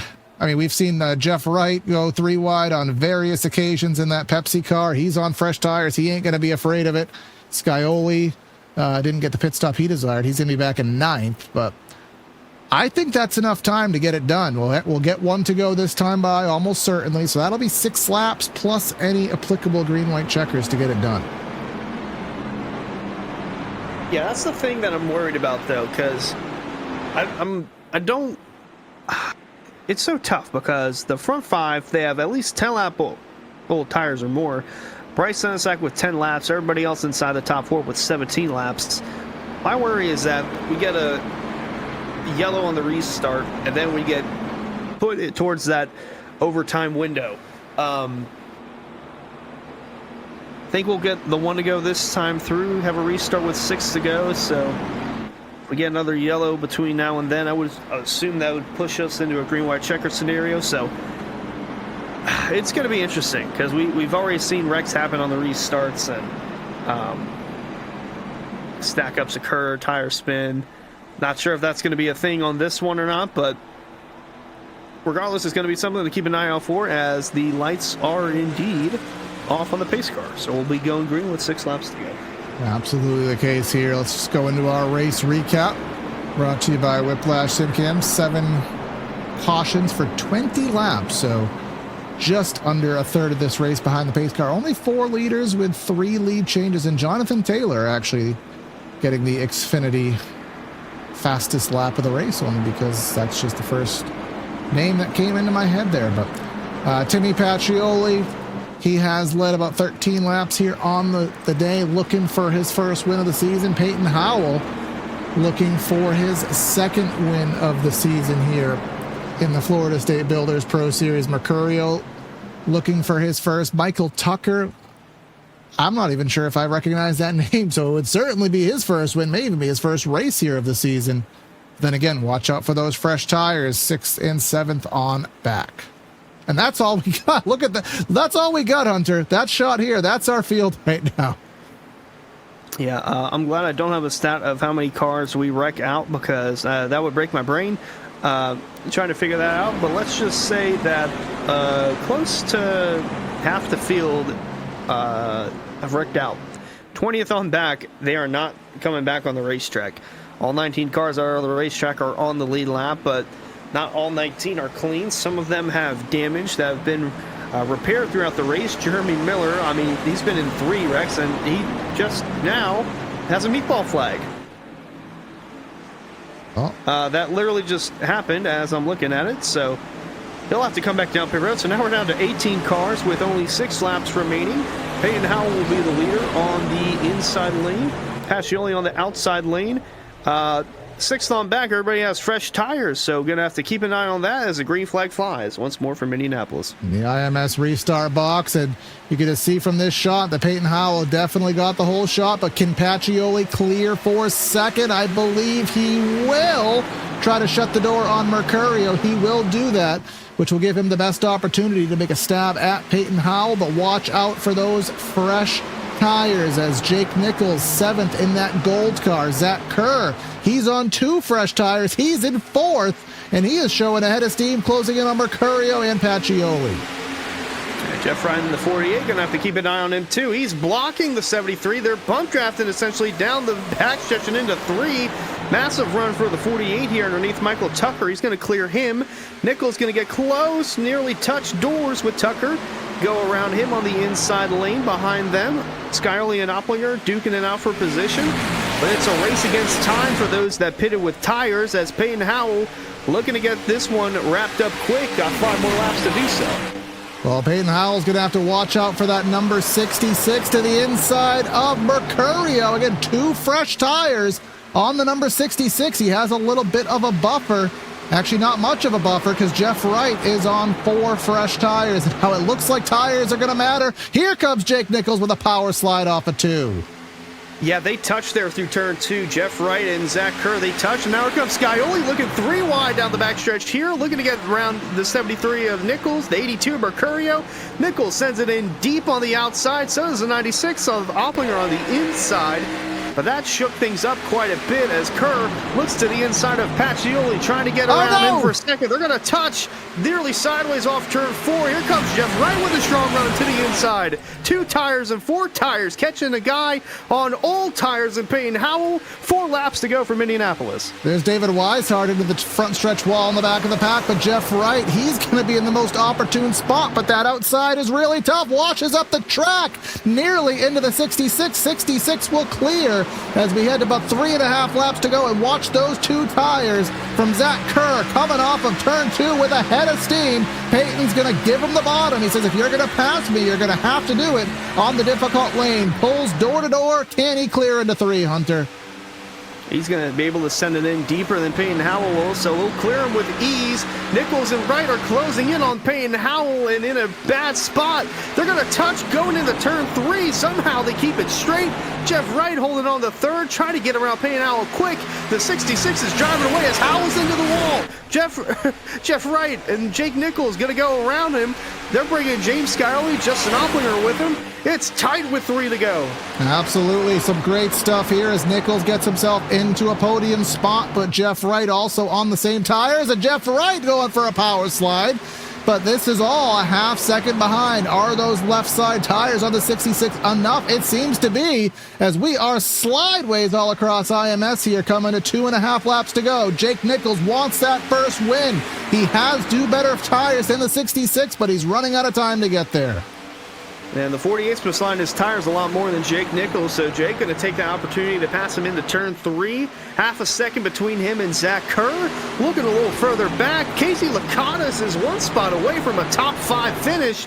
He's up to 6 after staying out of trouble and finding his way through inside the top 10 late in the going, but they're coming across the start-finish line now. Half a second between Nichols and Kerr with just 2 laps to go.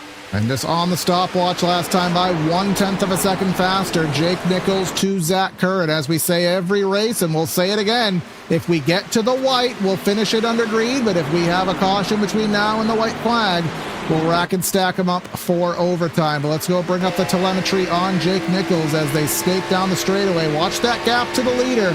4/10, 3/10. It's going down. What progress can he make? Because he needs to take some big chunks out. And he went for it there. Have to send it deep into turn 3. Gonna have to get a good arc, and it's gonna be really close to see if Nichols can do it with 1 lap to go. He's closing the gap to 3 car lengths of a second. I don't know if it's going to be too little too late for the 73, but he'll have 1 more chance to do so. Zach Kerr, 10th in the points, looking for his first win of the season. White flag in the air, 1 final time from Indianapolis. 2.5 more miles around Indianapolis Motor Speedway, the shop.area, iRacing.com, white flag, and Jake Nichols had to take some big chunks out. He did just that, looking for the first win on the season, has the better tires. He's eaten up the half a second gap right to the back bumper of Zach Kerr. Major snaking down the back straightaway. If anything happens, don't knock out the number 48. He's here to pick up the pieces if something comes together. David Weishart spinning to the inside wall on the backstretch. Nichols to the outside in turn 3 on the final lap. He's going to try and get a run. It's not going to be enough there through. 1 more turn for Zach Kerr in the 66. Jake Nichols trying to get a good enough charge. Jeff Wright from behind, trying to get him through. They're hitting the wall back there. Nichols looking to the inside, trying to get a run. It's not going to be enough. Zach Kerr will win at Indianapolis. What a race there. You got to give it to Jake Nichols. He gave it everything he had. But unfortunately, he's going to come up 1/10 of a second short. The 2-tire call, the drive to the front, and then hanging on, beating some of the best in the series, the best in the service, Jake Nichols. Zach Kerr will get the victory here today. The bump from Opplinger, the teammate there. I mean, that wasn't just a gimme. He drove for it there, Hunter. He drove for it, and then he had to hang on, and he did just that.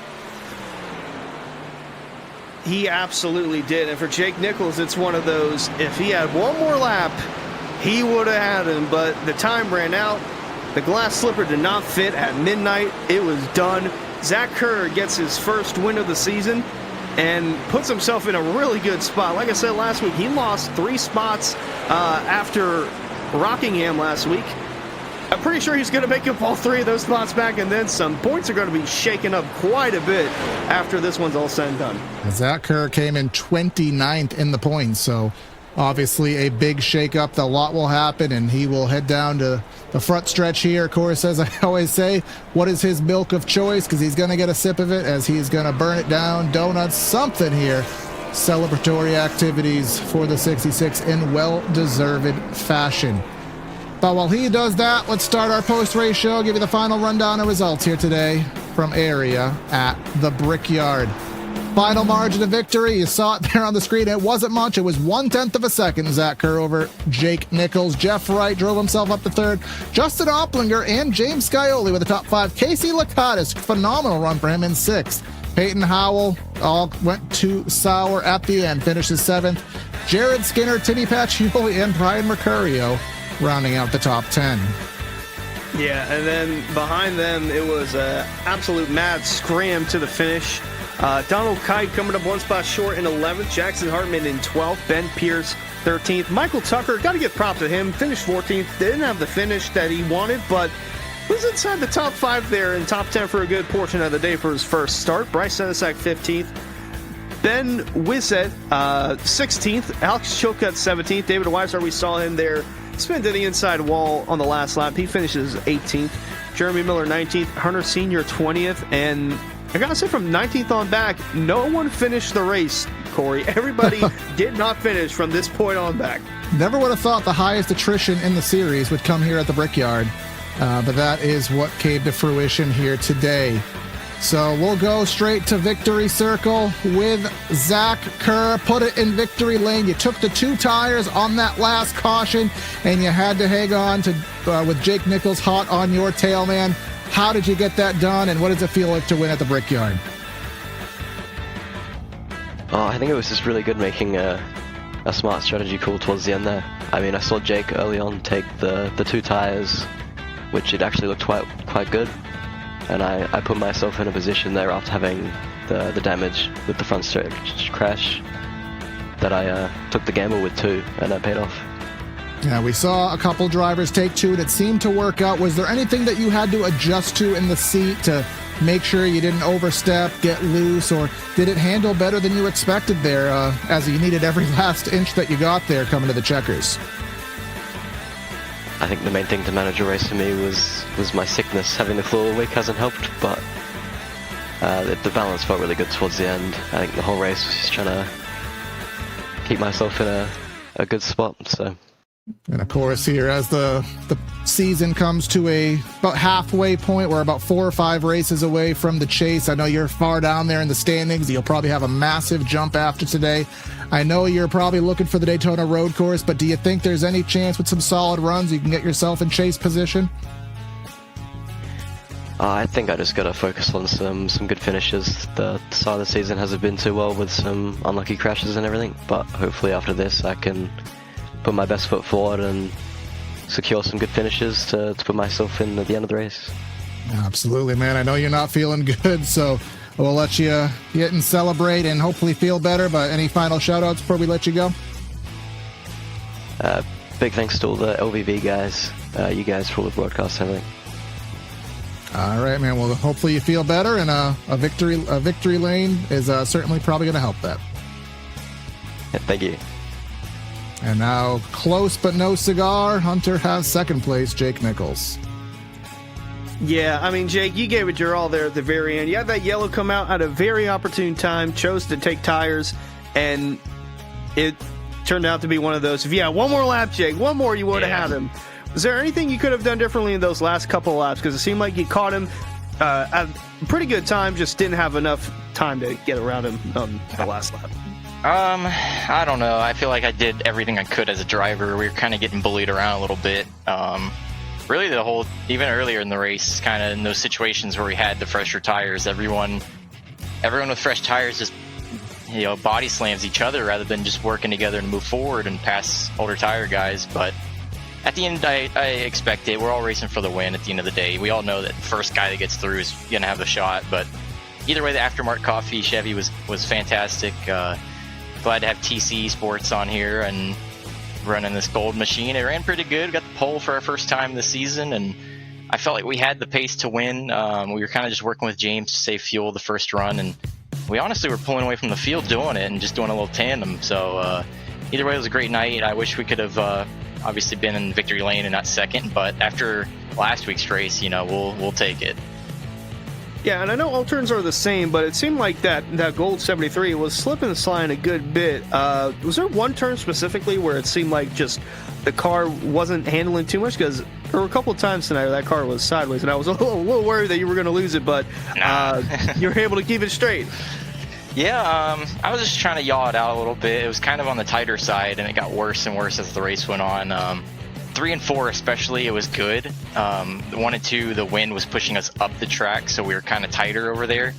So I was struggling turn 2, but 3 and 4, I had it on lock, especially for earlier in the race. I was flying through there, but overall, yeah, the turns are pretty much the same. I mean, you treat turn 1 and 3 the same and turn 2 and 4, but with the wind the way it was, it kind of changed things and made it a little bit of a challenge, but we overcame it and got a podium. All right, well, congrats on the runner-up spot, and you're back to the runner-up spot in the point standings, 28 points outside of the point lead for paying out. Congrats on the podium finish, Jake. Thank you.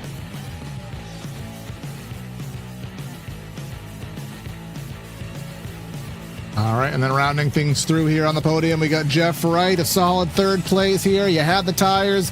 You just didn't have the time to get up there and challenge for the win, but you put on a show, man. You were putting on some good 3-wide battles. You were in the mix of it all night. Just kind of summarize your race for us. Yeah, it was an eventful night. It was a fun night for sure. Track position was a big key tonight. We didn't get a great qualifying effort, but helped strategy of spotter Reggie Ortega up on the box. He helped put us in some good spots, good calls, and also just nailing the balance with the field out there. So felt really dialed in there those last few laps, but it's really tough to try to hold off a charging Jake Nichols. I thought my best shot was to let him go, see if those guys get side by side, and we ran him down a little bit, but it just wasn't enough. But big congrats to Zach on the W tonight. Yeah, this does put you up 1 spot on the point standings, up to 8th, and it looks like you have 46 points to the buffer, which that's about a race, so that's a little bit of comfort level. But how are you feeling heading into the chase? We have 2 wild card tracks, so how much more padding do you think you would need to kind of be comfortable in that chase lock position? Yeah, that feels pretty good with a big points gap, like you said. But yeah, with the wild cards, you never really know what might happen. So we're just trying to get as much points as possible to try to build that gap, especially missing a race early in the season. That didn't help. But yeah, if we can bring home top 5s and a top 3 like we did tonight, I do feel good about our chances. It's a tough league out there. These guys are really good, really fast. So getting a P3 tonight feels really awesome. Absolutely, man. Well, you put on a show for us. Was definitely fun to watch. You could slice and dice through the field. Any final words, shout-outs before we let you go? Yeah, just big shout-out to all the guys at Central United, Kyle and all the guys. Appreciate them having me on their team. Big shout again, Reggie Ortega doing the spot and crew chief tonight, all the great calls. And had Kyle Peacock hanging with us tonight on the channel, cheering me on as well. So big thanks to those guys, big thanks to the league, and we'll see you guys hopefully next week. All right, man. Congrats on the run. We'll see you at Dover. Thank you. Sounds good. Well, Hunter saw a little bit of everything here. Kind of the brawl at the Brickyard. Not as much as on Tuesday night, but what a finish here. Jake Nichols still trying to break that goose egg in the win column. Came ever so close, but the Aussie getting the checkered flag here tonight. Yeah, I mean, for a first race back for me in a while, that was phenomenal. We had a little bit of everything going on. Had some tempers flaring, I think, in the early stage of the race. I'm not sure what that was, but we had a lot of pit strategy, a lot of wrecks.